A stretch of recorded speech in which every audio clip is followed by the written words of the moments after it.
প্রিয় দর্শক, আপনি জানেন কি ভারতের সবচেয়ে দরিদ্র মুখ্যমন্ত্রী মমতা ব্যানার্জি ভারতের 31 রাজ্য ও কেন্দ্রশাসিত অঞ্চলের মুখ্যমন্ত্রীদের মধ্যে সবচেয়ে ধনী অন্ধ্রপ্রদেশের তেলুগু দেশম পার্টির এম চন্দ্রবাবু নাইডু আর সবচেয়ে গরিব পশ্চিমবঙ্গের মুখ্যমন্ত্রী মমতা বন্দ্যোপাধ্যায়। দুজনের সম্পদের পরিমাণে আছে আকাশ পাতাল তফাৎ। মমতার চেয়ে চন্দ্রবাবুর সম্পদের পরিমাণ কয়েকশো গুণ বেশি। গতকাল সোমবার ভারতের সরকারি সংস্থা association for Democratic reform APDR প্রকাশিত এক প্রতিবেদনে একথা বলা হয়েছে।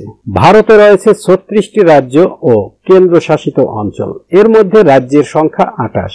এপিডিআর এর প্রতিবেদনে বলা হয়েছে গরিব মুখ্যমন্ত্রী মমতার সম্পদের পরিমাণ মাত্র 15 লাখ রুপি আর ধনী মুখ্যমন্ত্রী নাইডুর সম্পত্তির পরিমাণ 931 কোটি রুপি। রিপোর্টে একথাও বলা হয়েছে বর্তমান মুখ্যমন্ত্রীদের মধ্যে 13 জনের বিরুদ্ধে রয়েছে ফৌজদারি মামলা। এই মুখ্যমন্ত্রীদের মধ্যে মাত্র একজন রয়েছেন শিক্ষাগত যোগ্যতার 10ম শ্রেণী পর্যন্ত।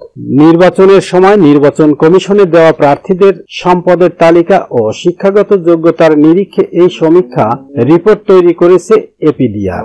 রিপোর্টে বলা হয় মুখ্যমন্ত্রীদের গড় সম্পদের পরিমাণ 52 কোটি 59 লাখ রুপি। এপিডিআর এর রিপোর্টে আরো বলা হয় 13 জন মুখ্যমন্ত্রীর বিরুদ্ধে রয়েছে ফৌজদারি মামলা আর এর মধ্যে 10 জনের বিরুদ্ধে রয়েছে হত্যা সহ গুরুতর অভিযোগ।